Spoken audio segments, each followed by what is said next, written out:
Did you know that out of 450,000 Jews trapped in the Warsaw Ghetto, only approximately 11,500 survived the war? That's a survival rate of just 2.5%. But this isn't a story about statistics.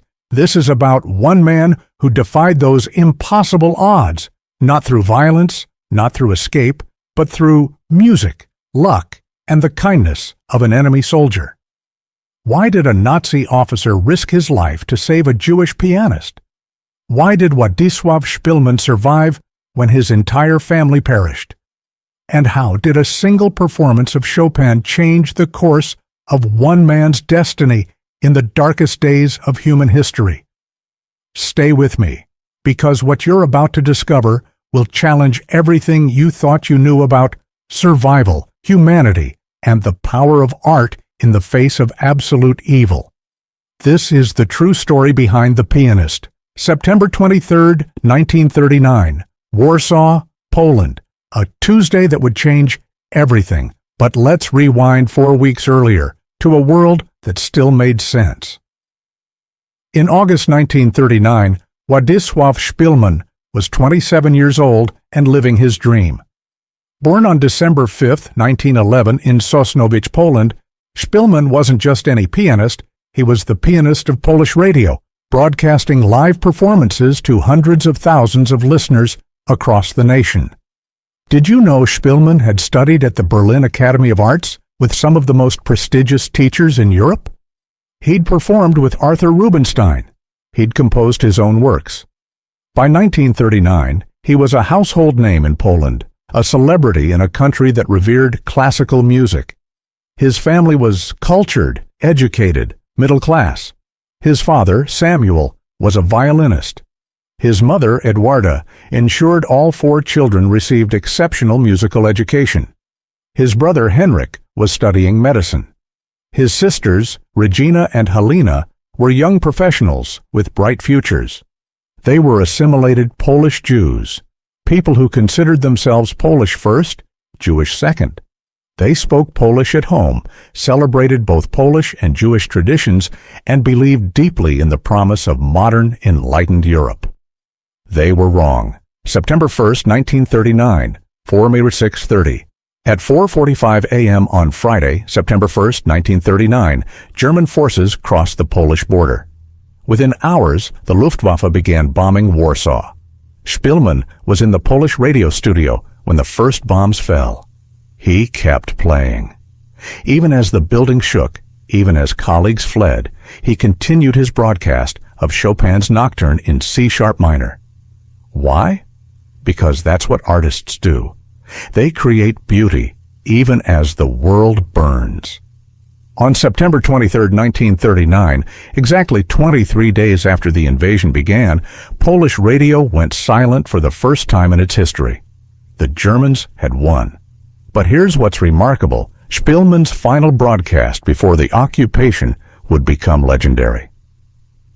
The last piece of music transmitted from Free Poland was Chopin, played by Władysław Szpilman. Remember that date, September 23, 1939. Because exactly 6 years and 1 month later, on October 23, 1945, Szpilman would return to that same studio to play that same piece, the first broadcast of Free Poland. But between those 2 dates lay an abyss of suffering almost incomprehensible to the human mind. Did you know the Nazis didn't immediately round up Polish Jews? The horror unfolded gradually, systematically, like a python slowly constricting its prey. October 1939, Jews ordered to wear white armbands with a blue Star of David. November 1939, Jewish-owned businesses marked and confiscated. April 1940, construction begins on a wall that would trap 400,000 human beings in 1.3 square miles. October 12, 1940, Yom Kippur, the holiest day in the Jewish calendar. The Nazis chose this day deliberately. An announcement: all Jews in Warsaw must relocate to a designated district within 6 weeks. November 16, 1940, the Warsaw Ghetto is sealed. 138,000 non-Jewish Poles are moved out. 113,000 Jews from surrounding areas are moved in. The walls go up 10 feet high, topped with broken glass and barbed wire. The Szpilman family, all 6 of them, are now prisoners in their own city. The population density, 7.2 people per room on average. For comparison, modern building codes recommend a maximum of 2 people per room. Szpilman found work playing piano in ghetto cafes. Yes, cafes, because even in hell, people needed music, needed to pretend normalcy existed somewhere. But why did the Nazis create ghettos at all? Why not immediate extermination? The answer is chilling. They wanted to extract every possible resource first. Labor, confiscated wealth, even the psychological warfare value of making Jews police themselves through the Judenrat councils. Remember that survival rate I mentioned? 2.5%. We're about to discover why it was so low. Life in the Warsaw Ghetto wasn't life. It was a slow-motion death sentence with 450,000 victims. Let me give you some numbers that will haunt you. Official daily ration for Jews in the Warsaw Ghetto, 184 calories. For context, the average adult needs 2,500 calories per day to survive. Prisoners in modern maximum security facilities receive 2,800 calories daily. The Nazis allocated Jews less than 10% of survival requirements. This wasn't accidental. This wasn't logistical difficulty. This was calculated intentional murder by starvation. Did you know that by 1941, approximately 100,000 people, 1 in 4 ghetto residents, were literally starving to death? Szpilman later wrote, "The streets were full of corpses, covered with newspapers. Every morning, special carts collected the dead." Typhus swept through the overcrowded districts. In 1941 alone, over 43,000 people died from disease and starvation. That's 118 deaths per day, nearly 5 deaths per hour. But Szpilman had one advantage: music. He played in the Café Nowoczesna, earning enough to buy smuggled food on the black market. His family survived while thousands around them collapsed. Why could some survive while others died? It wasn't morality. It wasn't strength. It was pure, arbitrary luck. Having a skill that earned money, having money to buy smuggled food, having the physical constitution to withstand disease. Szpilman felt guilty every day for eating while children starved in the streets. Remember this date, July 22, 1942. An announcement echoed through the ghetto: resettlement to the east. All Jews would be relocated for labor. 6,000 people per day would be transported. This was the Gross Action Warsaw, the Great Action. But it wasn't resettlement. It was genocide. The destination? Treblinka Extermination Camp, 62 miles northeast of Warsaw. Between July 22nd and September 21st, 1942, just 61 days, approximately 265,000 Jews from Warsaw were transported to Treblinka. At Treblinka, the average time from arrival to death was 90 minutes. Let that sink in. 90 minutes from stepping off the train to being murdered in gas chambers disguised as showers. Why am I giving you these numbers? Because numbers are the only way to comprehend the incomprehensible. The human brain cannot process genocide. It's too abstract. But 265,000 people in 61 days? That's 344 people per day, 181 people per hour, 3 people every single minute for 2 straight months. The Szpilman family received their deportation notice in August 1942, August 16, 1942. Umschlagplatz, the collection point. Władysław, his mother Edwarda, his father Samuel, his brother Henrik, and his sisters Regina and Helena stood in a massive crowd of thousands waiting to board cattle cars. They carried small bags with whatever they could grab. Szpilman later recalled, "I saw my parents for the last time. I can still see my mother's face, trying to smile, trying to be brave for us." The SS were selecting workers, pulling strong young men from the line. A Jewish ghetto policeman, recognizing Szpilman, grabbed him and pulled him out of the formation. Władysław protested. He tried to return to his family. The policeman physically pushed him back into the workers' group. The last thing he saw was his father's hand reaching toward him, then disappearing into the crowd. His entire family, mother, father, brother, 2 sisters, boarded the trains to Treblinka. None of them survived. Did you know Szpilman never learned the exact fate of his family? He never knew which day they died, whether they died together, whether they knew what was happening. This uncertainty tortured him for the rest of his life. Why did this happen? Because one stranger recognized a pianist and made a split-second decision. That's all that stood between life and death. Random recognition. After the deportation of his family, Szpilman was utterly alone. He was assigned to a forced labor detail, clearing the ghetto of remaining possessions, essentially looting the homes of the dead and deported. By October 1942, the ghetto population had been reduced from 450,000 to approximately 60,000. The streets were silent. Buildings stood empty, doors hanging open, revealing scattered belongings and abandoned lives. November 1942, Szpilman was assigned to a construction detail building a railway bridge. Every day was survival. Avoid beatings, avoid standing out, avoid the next selection.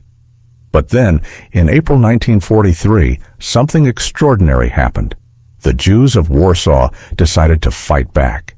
April 19, 1943, the Warsaw Ghetto uprising began. Approximately 750 Jewish fighters, armed with smuggled pistols, homemade explosives, and Molotov cocktails, fought against 2,000 SS and Wehrmacht troops. Did you know the ghetto held out for 27 days? The Polish resistance in Warsaw in 1944 lasted 63 days. The entire nation of Poland fell in 35 days. These starving, outgunned civilians fought for nearly a month. Why does this matter to Szpilman's story? Because during the uprising, he escaped. A Polish resistance member provided false papers and smuggled him out through the sewers into Aryan Warsaw, the Polish side of the city. On May 16, 1943, the ghetto was liquidated. SS General Jürgen Stroop reported, "The Jewish quarter of Warsaw is no more." They dynamited the great synagogue to celebrate. Szpilman was now a ghost, hiding in plain sight in occupied Warsaw. Imagine this. You're in a city of 1 million people. The occupying army has declared your existence illegal. Simply being alive is a death sentence. One wrong word, one suspicious neighbor, one moment of bad luck, and you're dead. This was Władysław Szpilman's reality from May 1943 to January 1945. 20 months of hiding in plain sight. Did you know that Szpilman survived because of a network of ordinary Polish citizens who risked execution to hide him? Under Nazi occupation law, hiding a Jew was punishable by death, not just for you, but for your entire family. Yet dozens of Poles helped Szpilman survive. Why? This is one of the most profound questions of the Holocaust. In a world designed to crush humanity, why did some people remain human? May 1943, June 1943, friends from the Polish resistance found Szpilman a room in Praga, a Warsaw district across the Vistula River. He couldn't leave, couldn't turn on lights, couldn't make noise. He was a living ghost. Food was brought every few days, sometimes not. There were days of complete starvation. June 1943. The apartment was compromised. Szpilman had to move, this time to an apartment at 223 Niepodległości Avenue. He lived there for 3 months, never leaving the single room. One Polish couple, Andrzej and Janina Bogucki, became his primary protectors. Andrzej was a resistance member who procured false documents.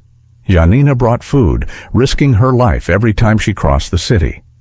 Between May 1943 and August 1944, 15 months, Szpilman moved between 6 different hiding places. August 1st, 1944, 5 p.m.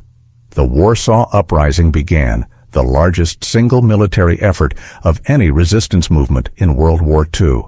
The Polish Home Army attempted to liberate Warsaw before the Izia. Advancing Soviet forces arrived.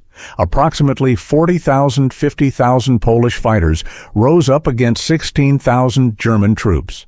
For 63 days, Warsaw became a battlefield. Why is this crucial to understanding Szpilman's survival? Because during the uprising, his hiding places were destroyed one by one. The building at Niepodległości Avenue was bombed. He fled to another apartment. That building was shelled. He moved to an abandoned hospital. The hospital was set on fire.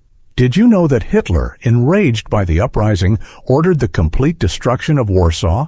He declared, "The city must completely disappear from the surface of the earth." By October 2, 1944, when the uprising was finally crushed, over 200,000 Polish civilians were dead. The Germans systematically demolished the city, building by building, street by street. 85% of Warsaw was destroyed, not as collateral damage, but as deliberate punishment. Szpilman watched his city die from the ruins. By November 1944, Szpilman was completely alone in the destroyed city. His Polish contacts couldn't reach him anymore. The districts were evacuated. Resistance networks were crushed. He was hiding in abandoned buildings in the destroyed Jewish quarter, ironically, the very ghetto he'd escaped from. He had no food, no water, no heat as winter approached.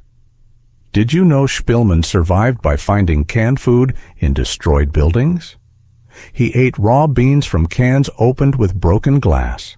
He drank rainwater collected in debris. He wore multiple layers of abandoned clothes to survive temperatures dropping below freezing. By December 1944, he weighed approximately 83 pounds. For a 5'10" man, this was near-death starvation. He moved constantly through the ruins, avoiding German demolition squads systematically destroying remaining buildings. Warsaw was now a moonscape of rubble. Why didn't he try to leave the city? Because every road out was controlled by German checkpoints, every bridge was guarded, the surrounding forests were patrolled. Leaving meant certain death. So he stayed in the ruins, growing weaker every day, barely clinging to life.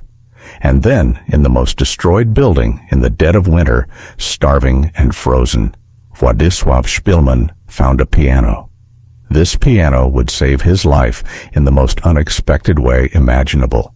November 1944, a destroyed villa in the ruins of Warsaw. Władysław Szpilman, barely alive, searching for food. Szpilman found a can of pickled cucumbers in a destroyed kitchen. As he struggled to open it with a rusty nail, he heard footsteps, heavy military boots echoing through the empty building. He froze. A German Wehrmacht officer entered the room. Their eyes met. The officer asked in German, "What are you doing here?" Szpilman, weighing 83 pounds, dressed in rags, with a long beard and hollow eyes, replied in German, "I live here."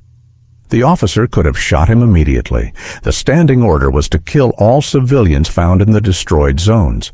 Instead, he asked, "What did you do before the war?" "I was a pianist." Did you know what happened next would be recounted in Szpilman's memoir with crystalline precision? Every word, every gesture, every moment burned into his memory. The officer was Hauptmann Wilhelm Hosenfeld, a 48-year-old German Wehrmacht officer from Thalau, East Prussia. Hosenfeld wasn't SS, he was regular army. But here's what's remarkable. His diary, discovered after the war, reveals he was deeply opposed to Nazi ideology. Diary entry, October 1942. "When I think of how thousands of people have been murdered in Poland, I feel terrified. This terrible crime weighs on all of us."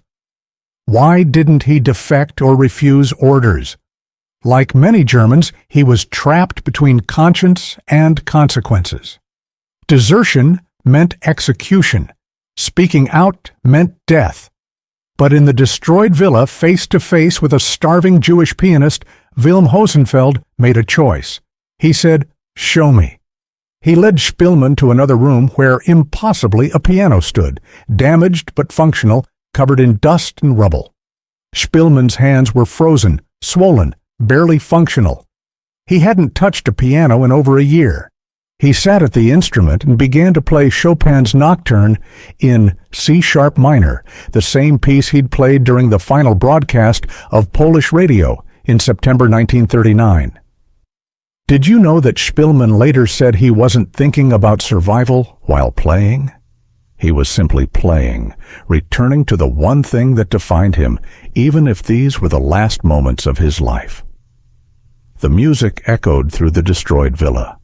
Hosenfeld stood silently, listening. When Szpilman finished, Hosenfeld asked, "Where are you hiding?"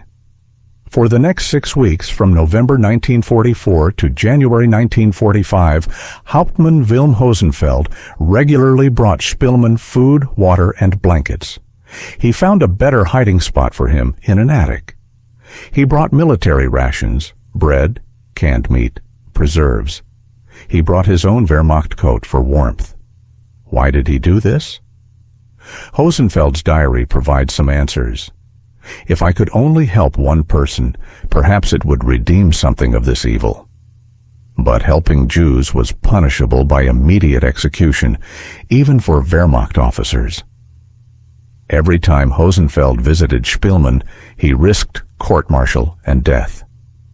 Did you know that in their conversations, Hosenfeld never once asked Szpilman to hide his Jewish identity or pretend to be someone else? He knew exactly who he was helping and accepted the moral weight of that choice. January the 17th, 1945. The Soviet army was approaching Warsaw. The Germans were evacuating. Hosenfeld came one final time. He told Szpilman, "The war will be over soon. You will survive. I don't know if I will." He left his Wehrmacht coat, in the pocket his last piece of bread and a can opener. Those were the last words they exchanged. Remember that 2.5% survival rate? Władysław Szpilman had just become one of the 11,500, but his survival came at a cost that would haunt him forever. January 17th, 1945. The Soviet Red Army entered Warsaw. What they found was incomprehensible. A city almost entirely destroyed, with fewer than 1,000 people remaining in the ruins where 1.3 million had once lived. Did you know that Szpilman almost died during liberation? Soviet soldiers, finding him in a destroyed building wearing a German Wehrmacht coat, Hosenfeld's coat, assumed he was a German soldier and nearly shot him. Only his desperate pleas in Polish saved him. The liberation of Warsaw was bittersweet. Szpilman was alive, but his entire family was dead. His city was destroyed. 3 million Polish Jews, 90% of Poland's pre-war Jewish population, had been murdered. Everything he had known was gone. February 1945, Szpilman was evacuated to Krakow, then to Soviet-controlled territory for medical treatment. He weighed 85 pounds and suffered from malnutrition, frostbite, and tuberculosis. October 23, 1945. Polish radio resumed broadcasting from a temporary studio. The first performance, Władysław Szpilman playing Chopin's Nocturne in C-sharp minor, the exact piece he'd played in September 1939 during the last free broadcast, and in November 1944 for Wilm Hosenfeld. Did you know the broadcast was intentional symbolism? It was meant to show continuity, that Poland, like Szpilman, had survived. But Szpilman was changed. Friends said he rarely smiled. He played brilliantly, but mechanically. The light in his eyes had dimmed. Wilm Hosenfeld didn't survive the war, at least not as a free man. In January 1945, he was captured by Soviet forces.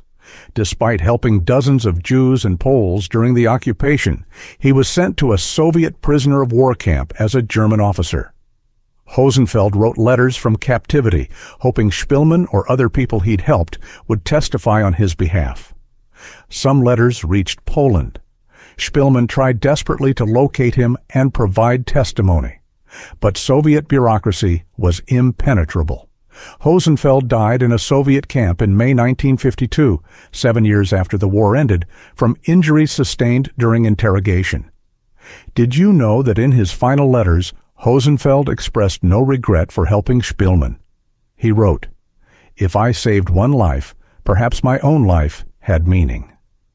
Szpilman spent decades trying to honor Hosenfeld's memory, but under Communist Poland, celebrating a German Wehrmacht officer was politically impossible. It wasn't until 2007, 62 years after the war, that Wilm Hosenfeld was posthumously recognized as righteous among the nations by Yad Vashem, Israel's official memorial to Holocaust victims. Szpilman had died in 2000. He never saw his savior officially honored. So why does this story matter? Why should you remember Władysław Szpilman and Wilm Hosenfeld? Because it's not just a story about survival, it's a story about impossible choices in impossible times. The numbers: 6 million Jews murdered in the Holocaust, 3 million Polish Jews, 90% of Poland's Jewish population, 450,000 imprisoned in Warsaw Ghetto, 11,500 survivors, a 2.5% survival rate, one pianist who defied the odds, one German officer who chose humanity over ideology.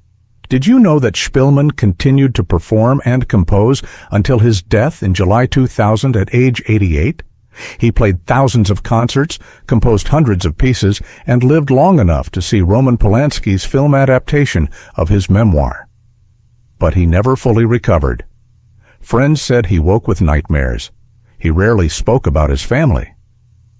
Every year on August 16th, the date his family was deported, he locked himself in his apartment and wouldn't see anyone. Why did Szpilman survive? Was it his musical talent that got him recognized and pulled from the deportation line? Was it the Polish resistors who hid him? Was it Wilm Hosenfeld's humanity? Was it pure arbitrary luck? The answer is all of it, and none of it. Survival in the Holocaust had no logic, no fairness, no justice. 6 million died. Some survived. The only difference was chance. But here's what we can learn.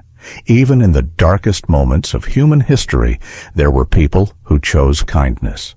Hosenfeld didn't have to help Szpilman.